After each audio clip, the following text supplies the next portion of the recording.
এত শখ করে হাজবেন্ডের জন্য একটা সাধারণ ডিশ বানাতে যে সেই সাধারণ ডিশটাকে আমি একদম বিষ বানিয়ে ফেলবো, সেটা আগে জানা ছিল না। তো আজকে হাজবেন্ডের জন্য হাজবেন্ডের আবদারে একটুখানি নোয়াবি সেমাই রান্না করতে চাচ্ছিলাম। তো আমি এই সেমাইটা কখনোই এর আগে ট্রাই করিনি, সুতরাং কিভাবে বানায় বা কিভাবে কি এটা আমার জানা ছিল না। তো আমি ইউটিউব দেখে সার্চ দিয়ে দেখলাম অনেকগুলো ভিডিও এসেছে। সো ইউটিউব দেখে আমি যখন রান্নাবান্না মানে কখনো পারতাম না তখনও কিন্তু আমি অনেক রান্নাবান্না করেছি। এবং ইউটিউবে কিন্তু এমন অনেক মানুষ আছে যারা খুব ভালো ভালো রান্নার ভিডিও দেয়। সো এমনই একটা আপুর ভিডিও দেখে আমি আর কি নোয়াবি সেমাইটা বানাতে যাই। আপুর রেসিপিটা আমার কাছে অনেক বেশি সহজ মনে হচ্ছিল। তো আপুটার এখানে ভুল না, ভুলটা মূলত আমারই, কিন্তু কোথাও এই ভুলটা মানে কোথায় যে ভুলটা হয়েছে সেই ভুলটা না আমি আর খুঁজে পাইনি। সো যাই হোক, এখানে দেখেন সব কিছু নর্মাল চলতেছে। আমি এখানে দুধ এবং চিনি দিলাম। তো এটাকে খুব ভালো মতো জাল দিয়ে দেবো। আমি ভিডিওতে যেমনটা দেখেছিলাম যে দুধটা এবং চিনিটাকে ভালো মতো জাল করে নিতে হয়, মানে সাধারণত বলক উঠাতে হয় আর কি।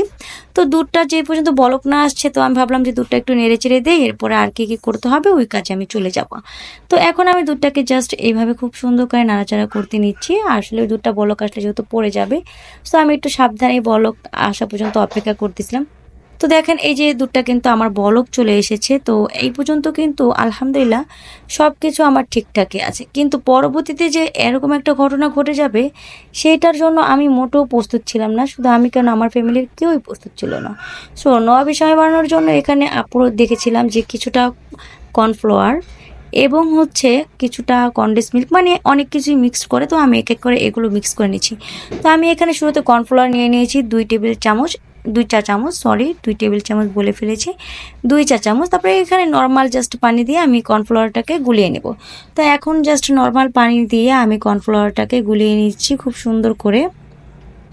তারপর হচ্ছে এটার মধ্যে আরও দিয়েছিল আপু কনডেন্স মিল্ক, যেহেতু তো আমি এখানে অনেকখানি দেখো কনডেন্স মিল্কটা ইউজ করেছি। তো একটু করে আমি কনডেন্স মিল্কটা দিয়ে দিয়েছি। মানে এই কনডেন্স মিল্কটার জন্য আমার বেশি খারাপ লাগতেছে। আসলে আমি কনডেন্স মিল্কটা শুধু শুধু খেতেও পছন্দ করি। আর এর মধ্যে একটা কথা সরি বলে নিচ্ছি, আমার সাইডে একটু বাচ্চাদের আওয়াজ আসতে পারে, কারণ হচ্ছে আমার বেবিটা এখনও ঘুমায়নি। এত রাত পর্যন্ত অপেক্ষা করে ভয়েস দেওয়ার জন্য এত কষ্ট করে ভিডিও বানাই, তো বেবি ঘুমায় না, কিছু তো করার নেই, ছোটো বাবু যেহেতু। প্লিজ আপনারা একটু ইগনোর করবেন এই ব্যাপারটাকে।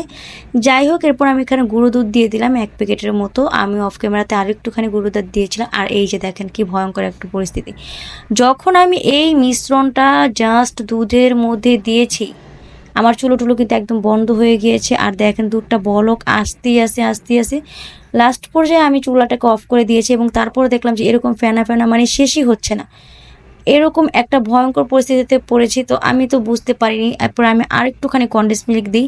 আমি ভাবলাম হয়তো বা পাতলা হয়ে গিয়েছে, কর্নফ্লাওয়ার দিলে কিন্তু যে কোনো একটা জিনিস ঘন হয়ে যায়। তারপরে দেখলাম যে না, এটা আর হচ্ছে না। শেষ পর্যায়ের এটা একদম গাঢ় রক্তের মতো লাল হয়ে গিয়েছিল। তো এটা দেখে আমরা সবাই অনেক ভয় পেয়ে গিয়েছিলাম। আর এটার স্মেলটা এত বেশি বাজে হয়েছিল, তো আমি লাস্ট পর্যায়ে আর সেমাই বানাতে পারিনি, সবগুলো আমার ফেলে দিতে হয়েছে। আর এটা কেন যে হয়েছে আমি এটা এখনও পর্যন্ত বুঝতে পারতেছি না। আপনারা কেউ জানা থাকলে বলবেন যে আমার ভুলটা কোথায় ছিল।